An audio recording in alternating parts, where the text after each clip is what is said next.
Hi, everyone. Hi, Wendy. Hi, everybody. Thank you for coming out. I'm Heather Bhandari, an adjunct lecturer in the Visual Arts Department. I first want to thank the amazing women in the Visual Arts Department for making this a finely tuned machine. Thanks Olanda Estrada, Christine Dodd, and Leslie Bostrom, the department chair. Also, thanks to Lewis and Paul for AV in the back. And thank you and happy birthday to Winnie Greer, who is our photographer. A couple of housekeeping items before I introduce Sanford.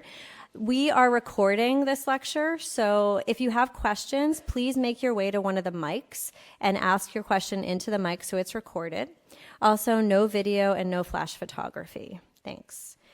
So it is my great pleasure to introduce Sanford Biggers, whose work I have known since I admired it in the Freestyle exhibition at the Studio Museum in Harlem in 2001. His work is an interplay of narrative, perspective, and history that speaks to current social, political, and economic happenings, while also examining the context that bore them. His diverse practice positions him as a collaborator with the past through explorations of often overlooked cultural and political narratives from American history. As creative director and keyboardist, he fronts Moon Medicin, a multimedia concept band that straddles visual art and music with performances staged against a backdrop of curated sound effects and video. Moon Medicin performed at Open Spaces Kansas City in 2018 and at the Kennedy Center in Washington, D.C. this year. Sanford was raised in Los Angeles and currently lives in New York City. He was awarded the 2017 Rome Prize in Visual Arts. He's had recent solo exhibitions at the Contemporary Art Museum St. Louis, the Museum of Contemporary Art Detroit, Mass MoCA, the Brooklyn Museum, among others. His work has been shown in several institutional group exhibitions, including the Menil Collection and Tate Modern, the Met, and the Barnes Foundation. Sanford's work is held in the permanent collections of MoMA, the Met, the Whitney, the Museum of Contemporary Art Chicago, the Walker Art Center in Minneapolis, and the National Museum of African American History and Culture in Washington, D.C., among many others. He's represented by Marion Boesky in New York City, and there is a fabulous New Yorker profile on him if you guys want to look it up. Please join me in welcoming Sanford Biggers.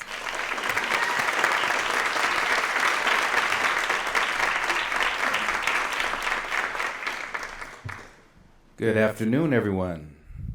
Thank you for having me. I'm delighted to be here. I think we started trying to arrange this maybe 3 years ago, and things just got in the way and kept coming up, so I'm very pleased to finally be here. And happy beginning of school for all of you. How's everything going? Are we all here? You still maintaining, surviving? It only gets more difficult.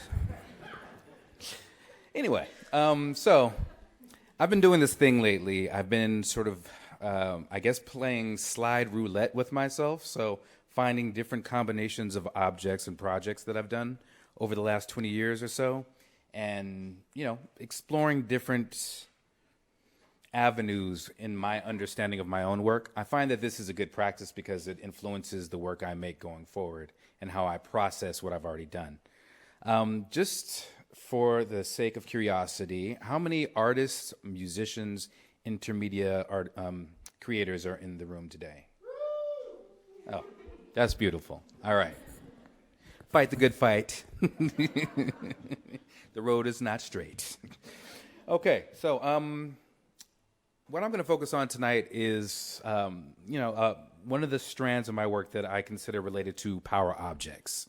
And power objects, as you know, are these objects that you've probably seen in most encyclopedic museum collections, where it's an object from a primordial culture, whether it be from Asia or Africa, pre-Columbian, Greco-Roman, and so on, objects that were venerated and used for often ritual, but then later become collected and put into vitrines and museums, and now they're considered art objects.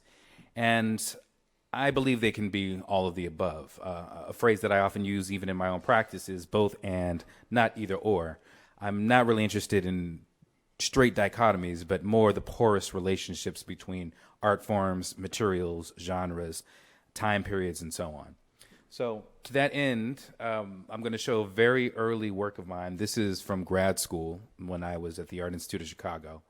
And this was one of the first power objects I made. And this one is called Duchamp in the Congo. And I was always sort of baffled by the story of the modernists and the cubists being so inspired by African objects that they developed these art forms around it. And that was an interesting story to me, but I started to posit it under the guise of postmodernism. So in that scenario, what would it mean for Marcel Duchamp to go to Africa and study objects? So this was one of the pieces that came out of that. And then there was a partner piece called the Hangman's House. Now, back to this notion of a power object, for me personally, it becomes an object that not only has its own past life, but it also is charged by certain things that I may do to it or context that I put it in.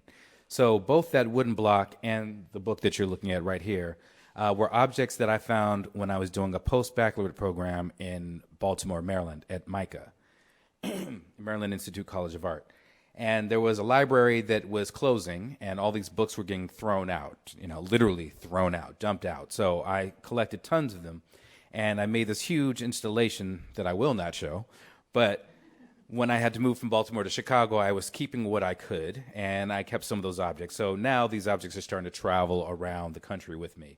Part of being a sculptor and an installation artist is being a pack rat by nature. I'm sure some of you are afflicted with this. These things follow us. So I took this book as well as that block of wood, and I started to embed them with nails and shards of glass and sharp objects, much in the spirit of an Nkisi or a Minkisi object from various cultures within Africa. These objects are usually placed near or outside a shrine, and they usually sort of connote the amount of power that group of people may have. So if someone is coming to do harm to that group, they see this figure with all these different objects, this dangerous, perilous-looking object, and that wards them off and makes them aware of the kind of power that they are walking into and that they should be forewarned not to go any further. So with that in mind, I took Hangman's House, this book that I thought had a very loaded title. I was thinking very much about the United States and the history of lynching and America as a hangman's house. So I started to embed it with the nails, and this is the opposite side. And to further charge this, I took these objects out to the suburbs outside of Chicago and dressed in a suit and tie and went to a diner near the train station where a bunch of other commuters going back and forth to Chicago usually would have breakfast, coffee, scrambled eggs, and read their paper. So there's a photo shoot of me in black and white, actual photographs, not digital. This was an analog project. And I'm sitting at the diner with my suit and tie, with my briefcase, which was, the block of wood with the wheel on it, and this was my newspaper, and I'm reading it. So it was sort of an absurdist performance, if you will. And then when the train finally came, I got onto the train, and I was searching to find a seat. I had a photographer with me, but he was far enough away that nobody, put us together, so everyone was pretty much paying attention to me. And I traversed back and forth on this train looking for one seat, and then the one seat I found, I sat down next to this older woman, older white woman who just very casually looked right over and just tilted her glasses and said to me, "Is that an Nkisi?" And I was shocked. This woman, she knew the whole story. So it turns out she was a docent of one of the museums outside of Chicago, and she worked in the African section. So out of this train, hundreds of people, the one person I sit by just was like, "Oh, yeah, I got a couple of those in the house," So I was like, but I thought that was a serendipitous type of thing. And I was like, okay, clearly I'm doing something right, and something about these objects got us together. So there is some power there. And that kind of experience is something that really attracts me to objects and makes me want to put objects into certain situations. And I will extend that. I have a pretty non-hierarchical approach to material. So when I say found object, it could be a found music file. It could be found video footage, film footage, little books, radios, you name it. Anything that has had a past life that can still exhibit some type of auratic power. Soon after that, I should preface this. I lived in Japan for around 3 years in the mid-'90s, And that really influenced the way I was approaching work by the time I got back to the U.S. as well. So I had this phase where I was doing these minimalist projects where I would take a found object and just try to do one action, and that action could bring out some type of maximal type of impact. So for this particular piece, I had a boombox, and I put it. I heated up this very large steel plate and was able to control it enough so that it melted at an even pace, and it created this, what I consider to be a very beautiful, cascading, decaying boombox. And this was around 2004, 2005, and I called this piece Hip Hop is Dead. And this was before Nas did his Hip Hop is Dead album, and before that generation of MCs declared hip hop dead. It was already dying by the time I made this. It's been resurrected since. Don't worry, it's still around somewhere. But I did several projects with this notion. The second one being this, where I was invited back to Japan, and for this project, I started to make singing bowls, and these are fashioned after Buddhist and Shinto singing bowls. You know, the type that you can sort of rub the mallet on the side of it and starts to vibrate and creates different pitches. So for this particular singing bowl, I made this by collecting hip-hop jewelry from Harlem, where my studio was, and then when I got to Japan, also collecting hip-hop jewelry from various areas in Tokyo. At this time, hip-hop was extremely large in Japan, so it was very easy to find that type of material.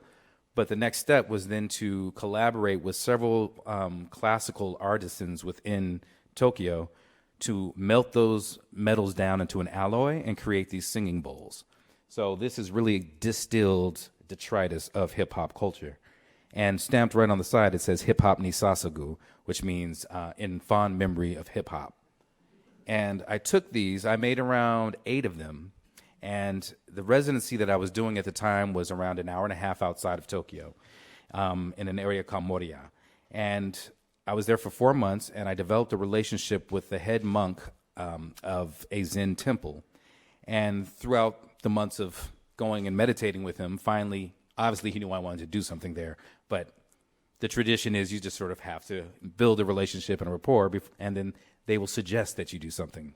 So he suggested that maybe I should do a project there. I was like, that is such a great idea. Gladly.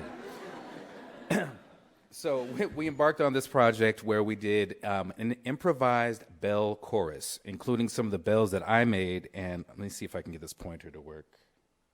Yes. And some of the bells that are from the actual monastery itself. This particular one is over 200 years old. It's massive. It's around probably 2 feet in diameter on the interior. So there were various size bells, and a bunch of volunteers and friends of mine got together. It was 16 of us, and I drew a diagram, and we followed that diagram as a score, and we did this bell chorus. And the final bell was hit by the head monk himself, so he was basically ringing in fond memory of hip-hop. So it was very bizarre performance, but interesting aside from that is through my relationship with him, it turned out in the time that I was there, they were going to have this very rare ceremony. They were going to induct a new monk into that order, and that ritual had not happened in around 70 years. So they invited me. I was the only foreigner there, and it was probably close to 200 Japanese people, ranging from 90s all the way down to infants. So there's a big picture. I don't have it here with me. If we have time after, I'll find it on my computer. It's almost like a Where's Waldo, except it's like me, the tall black guy in a suit, standing amongst all these Japanese folks. But it was interesting to watch this ritual because as rare as it was and as old as it was, no one had actually ever done it except for one person, and he had to try to relay that to all the other participants. So while they're doing the ritual, you can see them sort of looking at each other like, do I do this? Do I do that? And I was like, oh, this is great. This is like my group performing. We don't know what we're doing either. So, but it was good to see behind the scenes of that. And when they took their break, they just went to the back and drank whiskey and smoked cigarettes. So back with that notion of just one simple gesture to create an object, I have been collecting African sculptures for several years.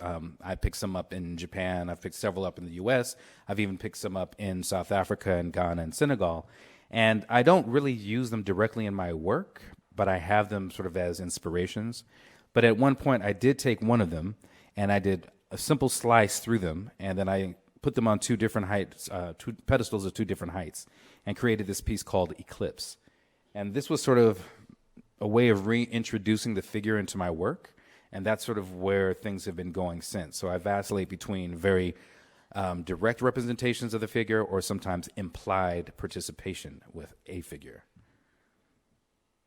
Another example of that might be this piece right here, which I consider it to be a mandala at the end of the day. Many of you know a mandala is a circular-based diagram that is typically used in Buddhist writings and texts and ceremony. And this particular one I call Lotus, the lotus being a symbol of purity and wholeness.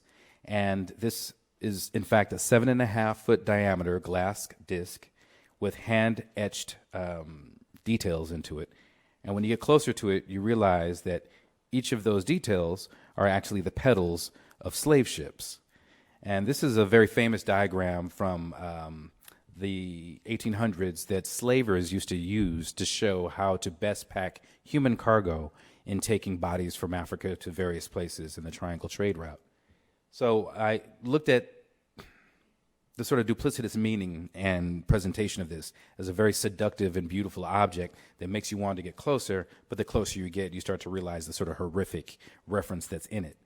And the fact that it's transparent means that as people walk around it, you see yourself through it, and they see you through it.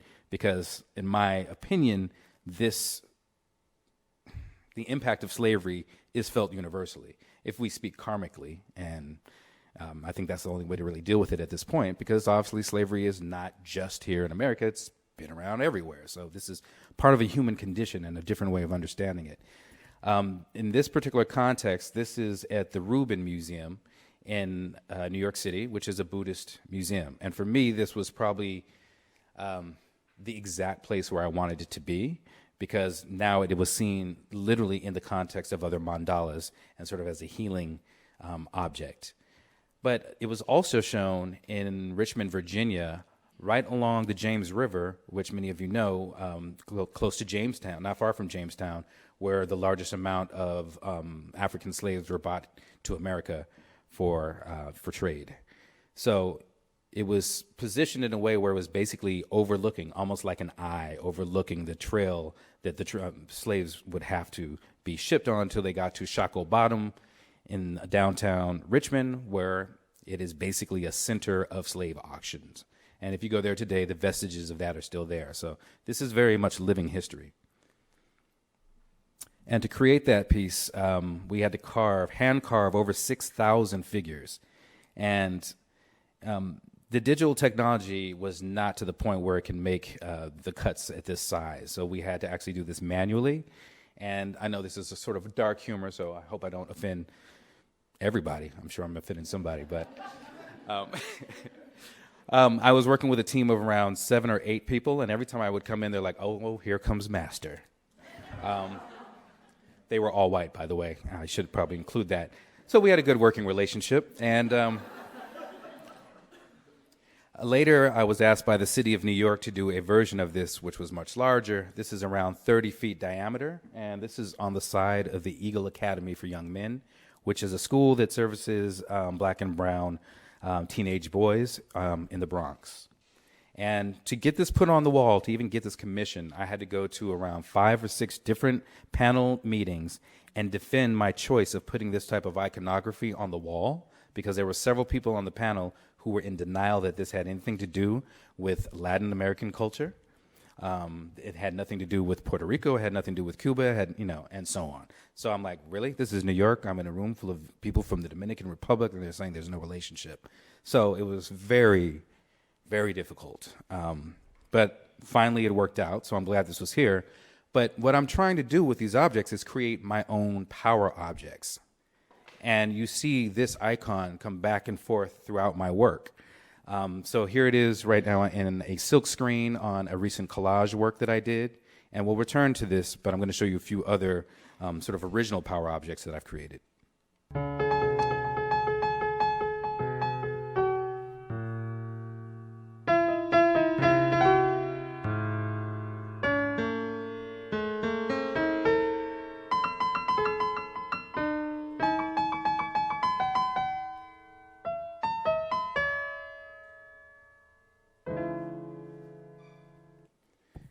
So this piece right here is called Blossom. I made this at the same time that I did the Lotus glass piece. And what you're looking at is a baby grand piano that is being upended by a sculpted tree. This tree I fabricated this tree with a small team, and the whole piece comes apart. I'm just telling you this on a technical level for all the artists in here. It comes apart in various branch systems so that it can travel, but when it's fully installed, this is the effect that it gives. And what you heard is literally the music that comes out of the piano when bodies get near it. So there's a sensor that starts to kick in, and then the pedals start moving and the keys start moving, and it's my own improvisation on the American standard Strange Fruit by Billie Holiday and Abe Mirapol. That song is, part of the classic American songbook, but of course it is also alluding to black bodies swinging in the southern breeze. So Strange Fruit. And this was inspired by an incident that happened in Louisiana, in Jena, Louisiana specifically. Some of you may remember this, but there was an incident called the Jena Six Incident where in Jena, Louisiana, at a relatively integrated high school, there was a tree where all the popular white kids would hang out. And one day, one of the black students wanted to go and hang out and asked the teacher if he could do so. The teacher thought it was sort of strange that he would ask and said, "Go sit by the tree." So the kid goes over there. Gradually, the white kids leave. The next morning, when everyone returns to school, there's nooses hanging from the tree. And this started a whole bunch of incidents, not just in Louisiana at this point, but nooses just started popping up. Even at Columbia, where I was teaching at the time, there was a noose found on one of the black professors' doors and when they came in for class the next day. So it was this weird thing that was happening, obviously. But in Jena specifically, that started a bunch of events that culminated almost 8 months later when a group of black kids were going into a corner store and a few white kids were leaving and they got into a fight. The white kids pulled out a gun. The black kids beat them up and took the gun. And when the cops came, all the black kids got arrested because they stole the gun. So obviously there was outrage, and then people started to march on the city, and this whole incident started.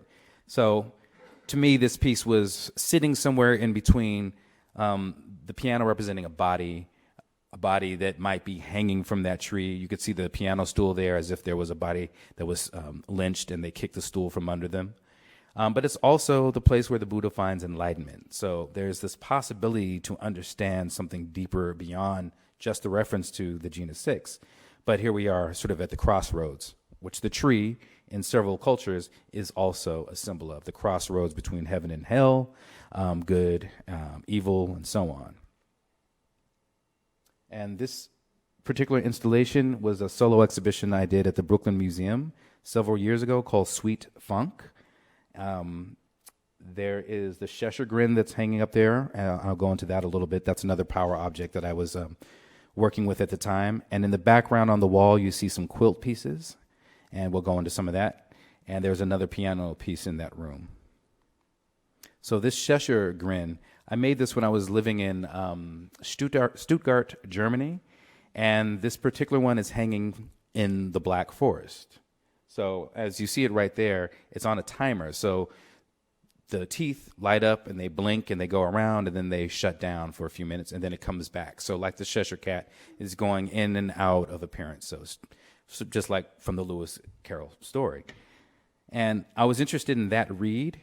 I also have it prominently featured in a video project that I was doing there at the time. So this is a still from that project.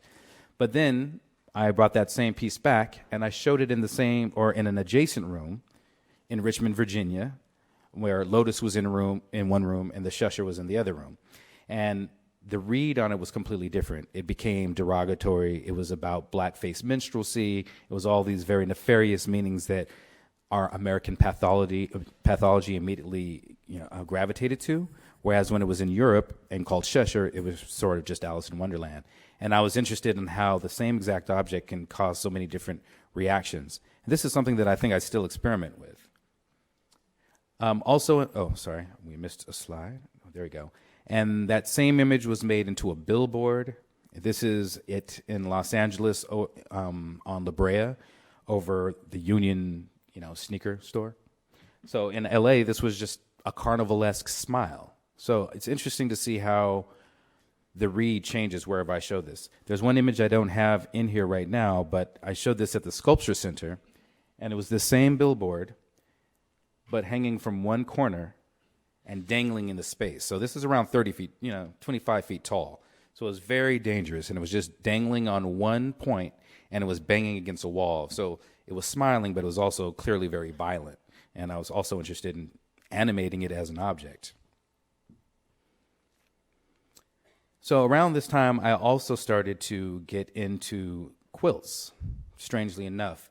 I was invited to Philadelphia to be part of a program called Hidden Cities, where several artists were invited to reimagine historical locations that were going into disrepair and basically forgotten. So we basically reanimated them. And in my research, I really started to gravitate towards stained glass. But while I was there talking to people and seeing more examples of quilts, I started to think that the quilt was doing the same thing that I wanted the stained glass to do. It was colored, pattern, but instead of it being sort of steeped in this sort of European and religious context, it was more vernacular, it was more American, it was more feminine. It was speaking to me in a different way.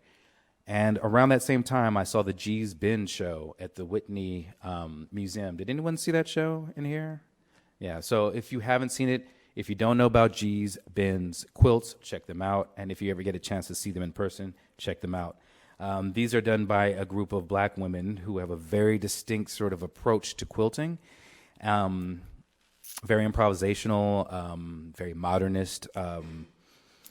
But they did this show, and for me, when I saw that work at the Whitney, it was some of the most interesting painting that I'd seen in years. And I went to grad school for painting and had not painted anything for 15 years. But I saw that show, and I was like, okay, this is getting my juices going. So I decided to abandon the notion of stained glass and work strictly with quilts. And what you're looking at right now is the main space at the Mother Bethel Church in central Philadelphia. And the Mother Bethel Church is the oldest black-owned piece of land and was also a major hub on the Underground Railroad.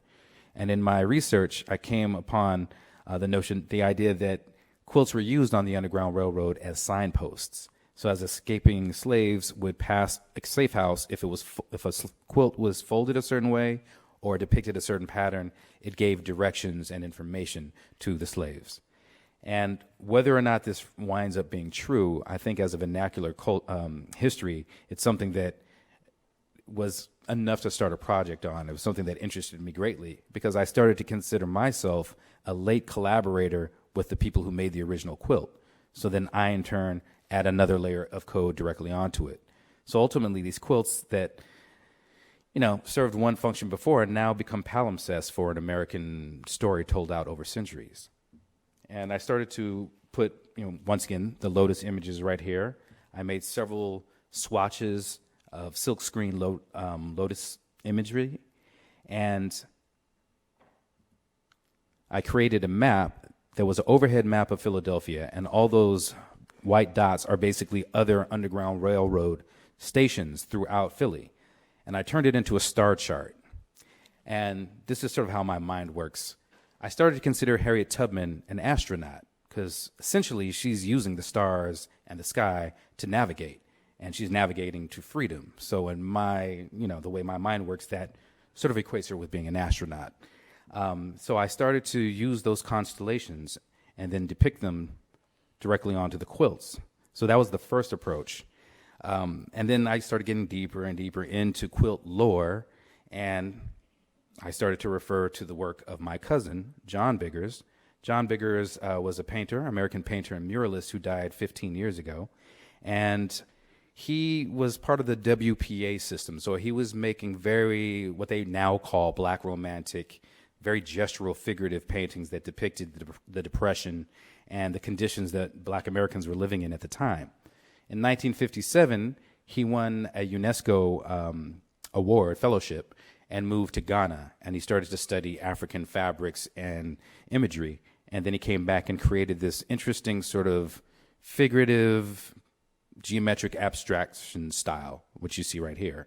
So all those triangles create a very interesting sort of matrix, but of course you have the figurative element.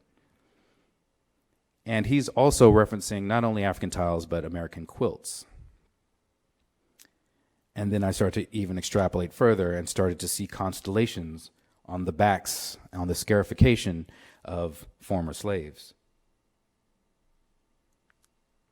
And in an attempt to transform that language, I started to use that as one of my symbols as well. So now you see the same figure without the scars, without the detail, and it looks like almost a regal pose of somebody surveying their own land. So I'm trying to find ways to basically transform and rewrite history, basically. So I'm just going to go through a few examples of some quilt works. Most of the large ones you'll see are around king size, 89 by 69 inch squares and rectangles and so on. This is a very recent one. I actually just finished this one 2 or 3 months ago. And I use everything and anything on these. I use old quilts. I paint directly on the antique quilts. So all the quilts I paint on are pre-1900. But then I'll get a disheveled quilt and put that on top of it, and other fabrics and house paint, spray paint, gold leaf, tar, you name it, oil stick, everything goes onto these. And it became also, on a very practical level, it became a way for me to work by myself in the studio with more immediacy, because the other projects I was doing required the work of teams. So on this one, I just added extra sequin material that I then draw directly on the two-tone quilts with my finger.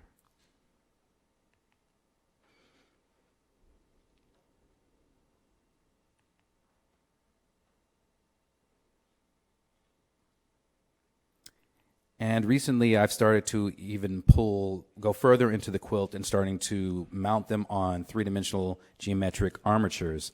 So I'm really interested in the patterning and the geometry that's already present in the quilt, but now I'm making physical geometries to then mount it on.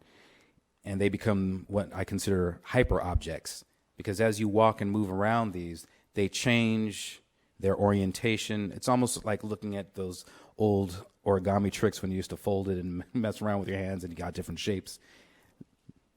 And to give you an idea of the scale, you can see one right there and a person in the background. These are fairly large, like particularly this one is over 10 feet from tip to tip. And so from top to bottom is a little over 4 feet.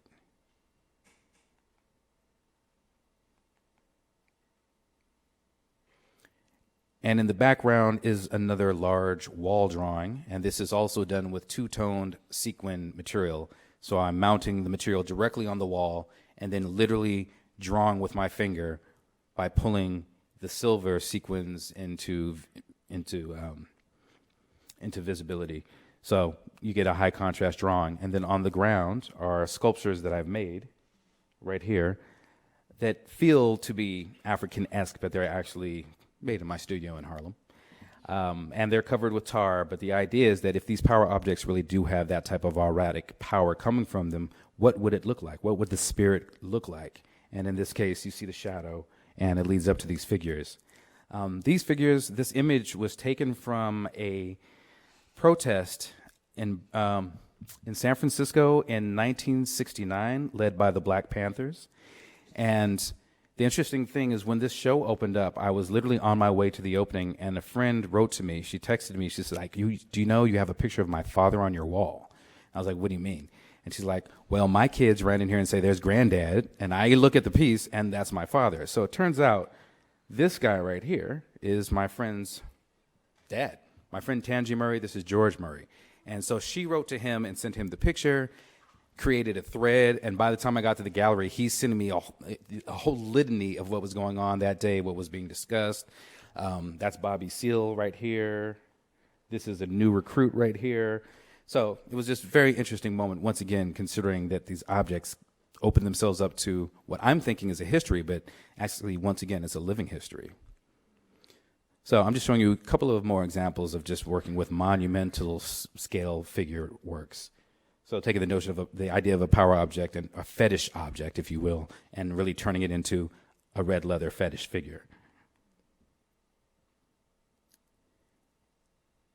And this sort of speaks for itself. Come on, kid, you're coming with me. Hold! Hold your fire! No!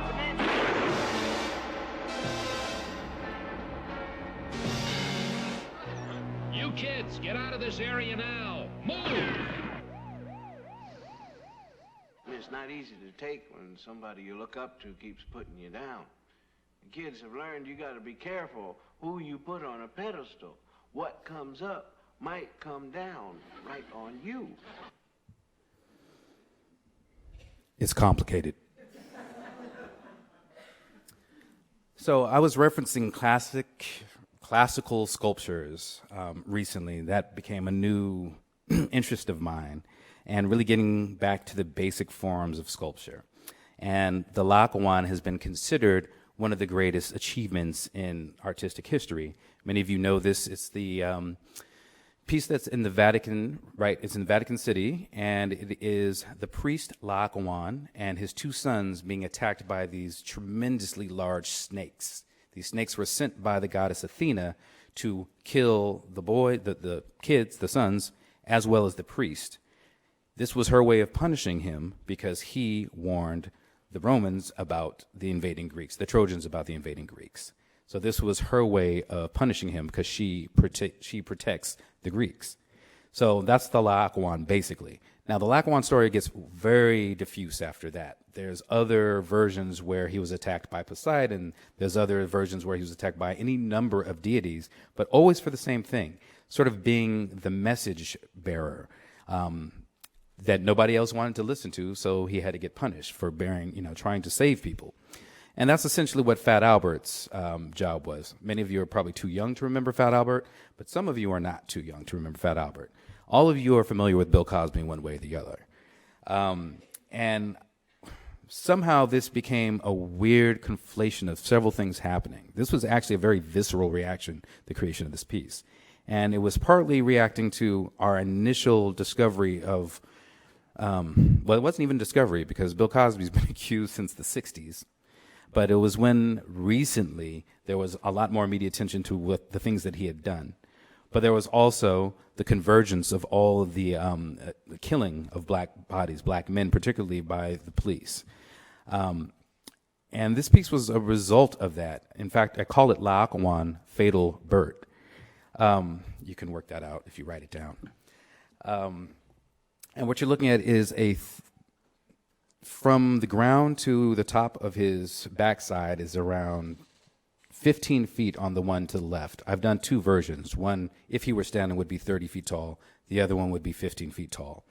And he's on a pump. So when you walk into the space, you see the body deflating and then gasping and getting another breath. It's a very strange piece. Using the cartoon reference makes people think that it's about humor, but it's not necessarily a humorous piece. It's actually really about a moment when, in my impression, we had a lot of icons and ideals as African-American people that were all falling apart at once or being attacked at once. And that's sort of where the piece came from. There's the obvious, there's the red, white, and blue, there's the reference to pop culture and so on, but by sort of grouping this with the idea of the Laocoon, it was also my entree into doing more figurative work that was really politically charged.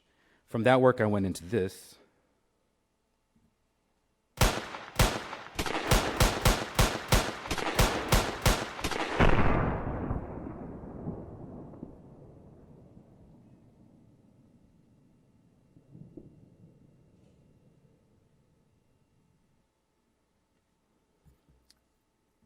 And so this series has been called the BAM series. And I mentioned that I'd been collecting African sculptures for several years.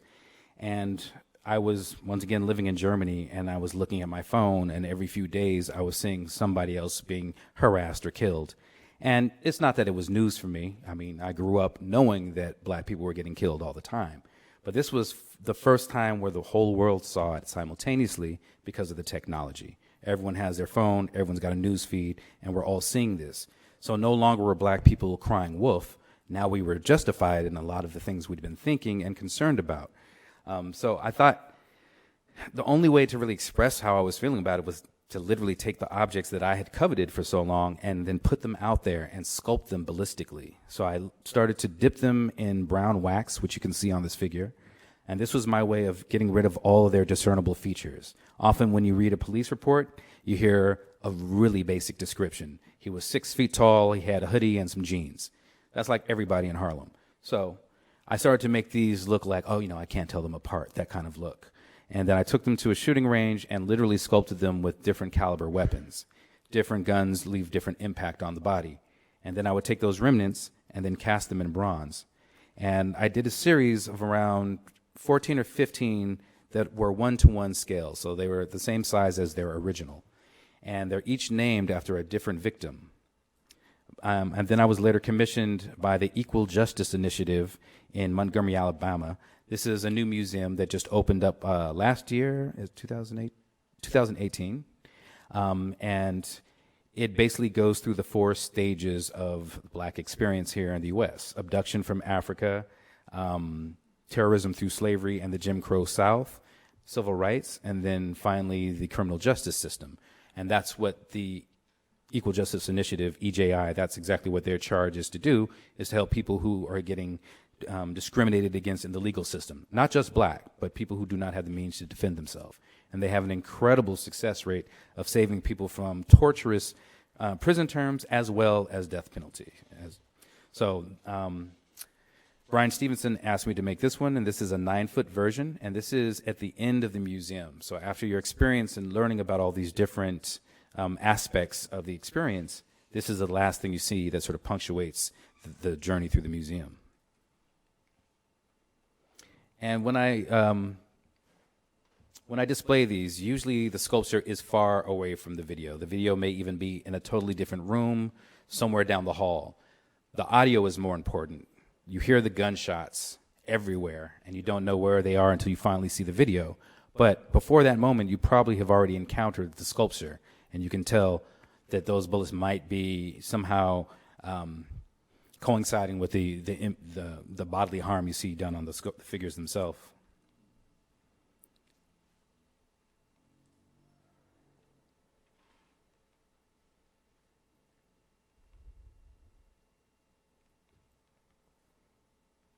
And then recently, I've started to take another step, going back into now this is the notion of traditional or classical African sculpture and traditional European sculpture. And I've literally been making a body of work that I call chimeras, where I'm sort of mashing them together. So in this particular case, there's the Greco-Roman-esque body type, and then the African torso and head on top of that. This piece is called Saint Marvelous. Stands around 4.5 feet tall and weighs probably around 600 pounds. And this was the work that came out of my time living in Rome during the Prix de Rome for 1 year. And I was going back and forth to northern Italy where the quarries are and working with a specific foundry to mine certain marbles and then to make these pieces from. This one is called A Love Supreme. And these are usually done in separate pieces. It's as if the underlying body or face or bust is being inhabited by the mask. And a further reference in this work is, I mentioned that I lived in Japan for 3 years. I've always been very fascinated by no performance and no theater. And one of the aspects of no theater is that there are these archetypes of masks. There's several that are archetypes. So every artisan who makes a mask for a no theatrical performance is making a mask based on one of these originals. They don't really deviate too much from the original. On the back of the mask, however, is where they can do their own artistry. That's where they sort of put their own creative vision into the back. And the only person who really sees the back is the person who's wearing it. And we often think of masks as being something to conceal or to hide. But in No, it's actually considered to be the thing that brings out the true spirit of the person wearing it, because they no longer have to go through the facades they're given, but they go through this archetype that they can now animate. So this is another piece right here. The body of this one is Spartacus. We all know Spartacus as a rebel enslaved person. The original form is in the Louvre. But he's in a b-boy stance, and I didn't make this up. This is how Spartacus stands. He's in a b-boy stance. So I guess it's a thing.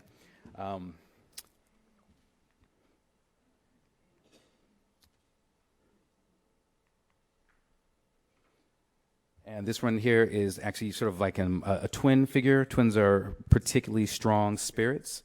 This twin actually happens to be a spirit eater.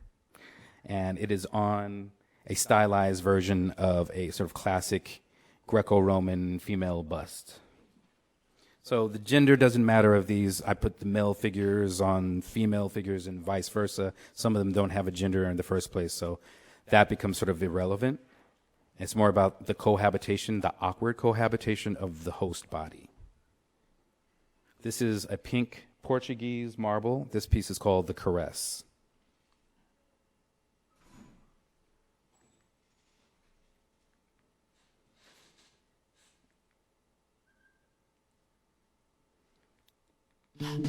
Oops. And lastly, I'm just going to talk a little bit about Moon Medicin. I know we mentioned it briefly, but I have a whole performative side of my practice that now is in the form of a band called Moon Medicin, of which I am the leader and the keyboardist and costume designer and video director and so on. But I work with an incredibly talented group of people. Martin Luther is my lead singer guitarist. He was formerly with The Roots and was in the last Julie Taymor film. Jahi Sundance is my DJ, who's also on tour with Robert Glasper right now. Mark Hines does all the technical things, drum programming and so on. We have a drummer named Swiss Chris, who is also part of John Legend's outfit. And my bass player is a gentleman named Andre Simone, who was Prince's original bass player from Prince's original band from the late 70s to the mid 80s.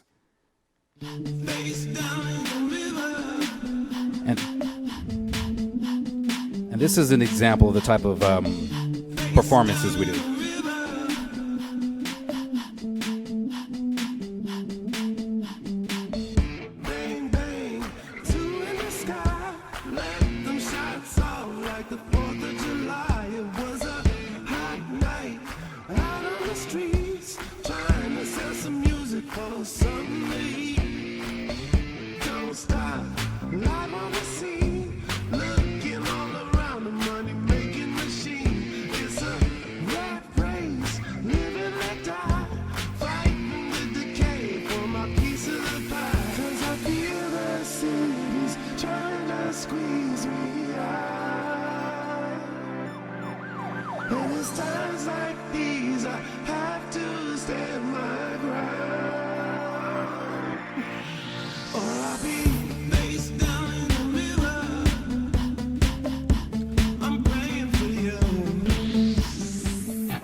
So that's just a very quick intro to that. I would like to put a little something longer on, but I just want to check for time so we can have some Q&A. Okay, cool. This is us at Lincoln Center a few years ago. And can we get a little more volume?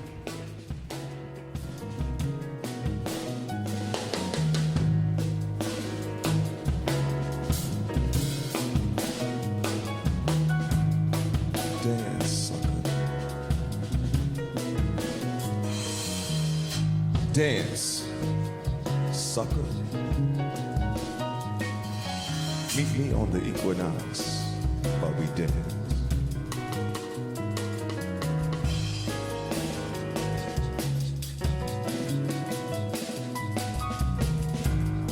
So much blue, so much beauty, so much used and misused and abused. So we dance. You the type to make slaves, and we the type to free them. We dance.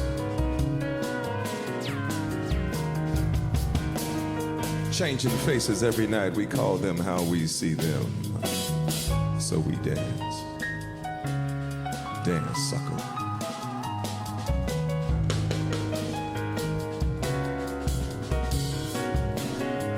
We dance on the equinox.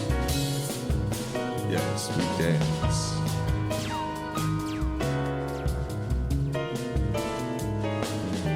You ain't never had to suffer. You ain't felt that strain. Daddy bought your life, it came with your last name. Yet you partying and drinking, trying to kill the pain. So you dance. sucker.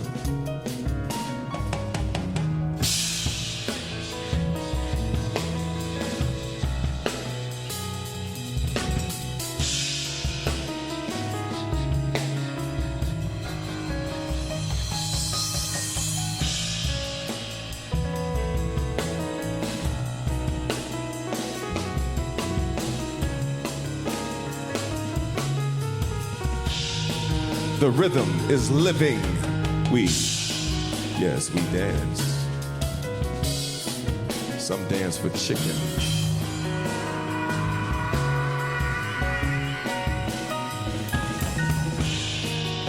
Dance, bitches. Always dance.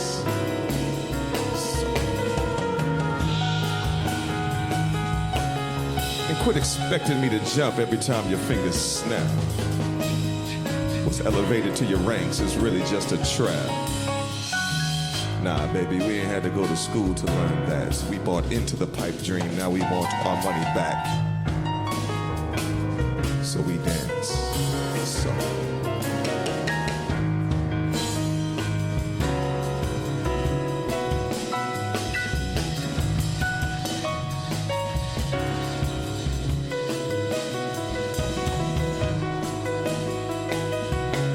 Meet me on the equinox.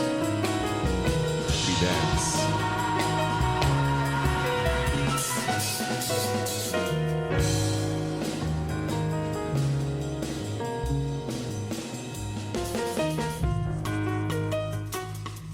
Oh yes, we dance.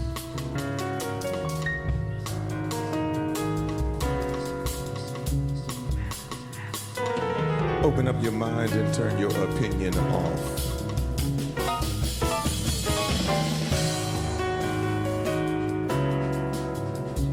And dance.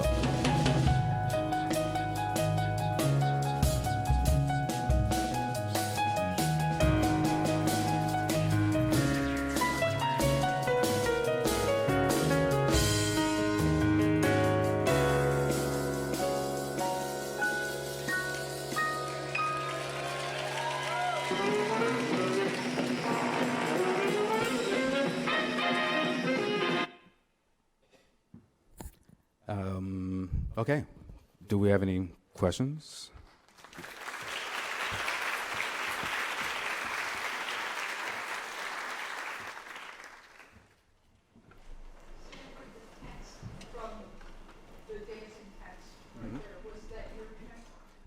No, that was improvised that night by Martin Luther. Yep.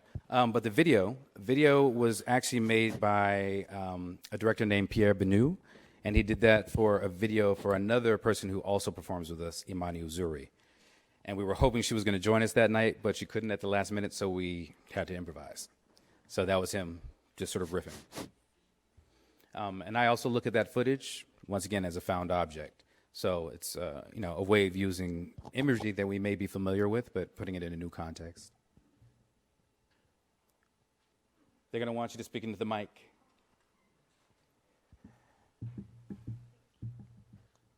With your power objects, what kind of response or what kind of things do you want the people seeing your art to think about, or how would you like them to respond to it? There's no one particular way. It's several things that I do want to happen. Whether they happen, once it's out the studio, who knows? But first is seduction. First and foremost. I'm a formalist. I like the objects and the work to bring people in. The next thing is to then parse through, what are you seeing? What do you think this is about? And then what hints am I giving you that it's probably about many other things as well? And in a perfect world, if you're seeing it with someone else, they have a different opinion and you share those opinions.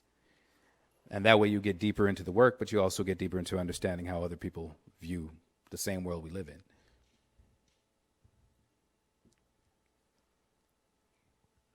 First off, thank you so much for coming. Mm-hmm. I mostly make hip hop music, but I've just gotten into painting recently. And what I found is that my music informs my painting, and my painting informs my music. And I feel like, I don't want to speak for you, but in terms of the presentation, I sort of got, between Moon Medicin and the Kimura, the mask is sort of this prevailing theme that I see as sort of connecting the musical and perhaps the performative or the installation. Yeah. Can you speak to that process at all, perhaps? It's taken a long time to try to figure some of these things out. Unfortunately, probably the time I started showing, and definitely the time when I was being educated as a student, I was told that you had to make a decision. You had to be a painter or a sculptor or a musician. You couldn't be any combination of those things. And I knew that was BS when I first heard it, but that was the prevalent attitude at the time. By the time I myself was going to grad school, I went to the Art Institute of Chicago because they were boasting of having an interdisciplinary program. So that's why once I got in as a painter, I actually turned to sculpting and video and sound. Most programs operate like that now, but there was a while that things were really sort of sectioned off. But I think the idea of the found object, patchwork, like the patchwork quilts, sampling, all of that go hand in hand. So when I say I have a non-hierarchical approach, as you could tell, I have a lot of research based on the things that I use. But now I've done so much of that research and made so many objects, now I'm just putting them together, mashing them together to see what I learn from them without being too prescriptive of what they're supposed to be. Hi, my name is Jared Keith. Thank you so much for being here. My pleasure. Thank you so much for being here. I want to talk to you about collaboration.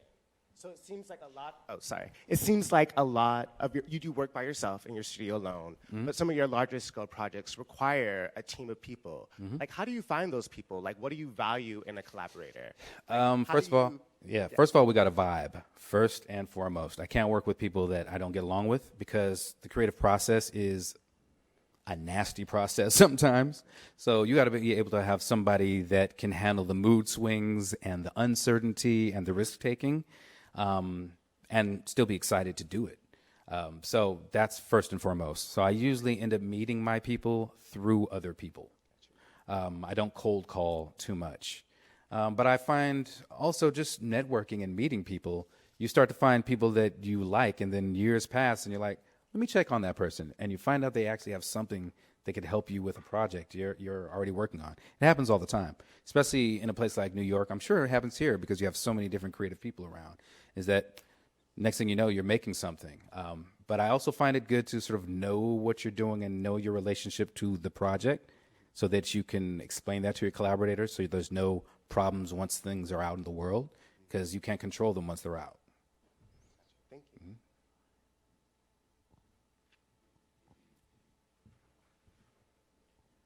Thanks. Hey, Sanford. My name is Ramel. Big fan of your work for a really, really, really long time.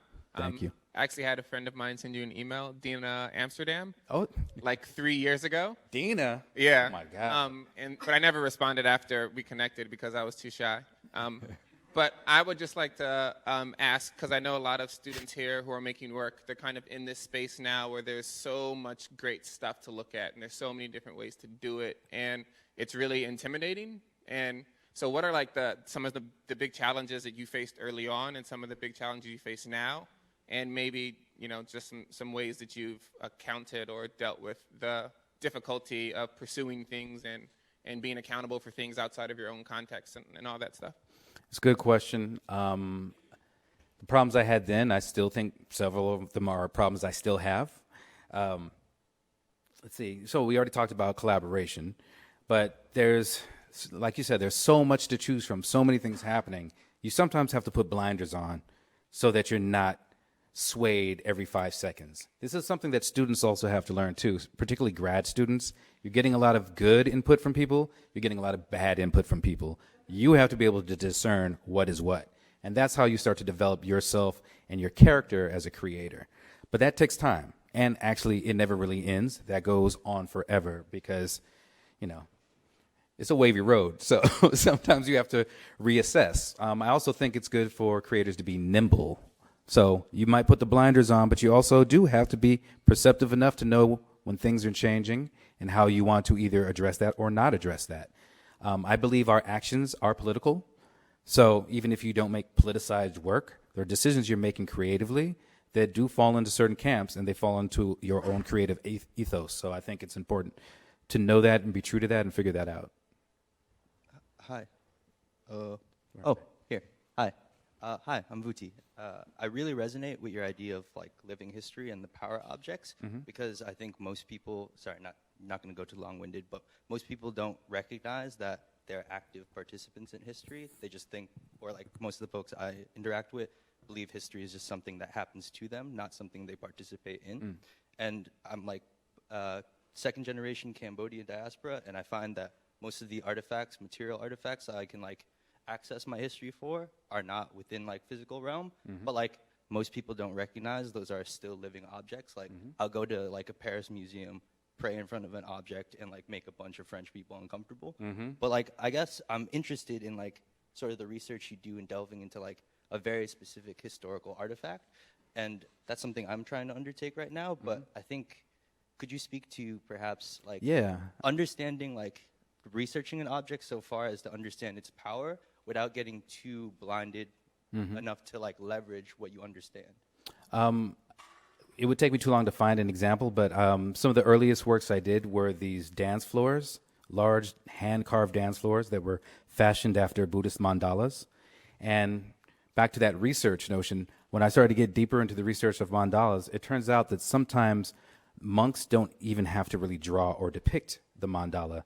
They know the pattern, and they can dance or move around in circles and create the mandala out of thin air. I grew up as a break dancer as well, so these dance floors that I made, I usually had a video camera above it and would invite people to break dance on it, thinking about their circular movements mirroring the circles on the mandala, and through that having some type of transcendent moment. But when I realized that the mandala itself didn't have to be physical, it totally changed the way I approached several things.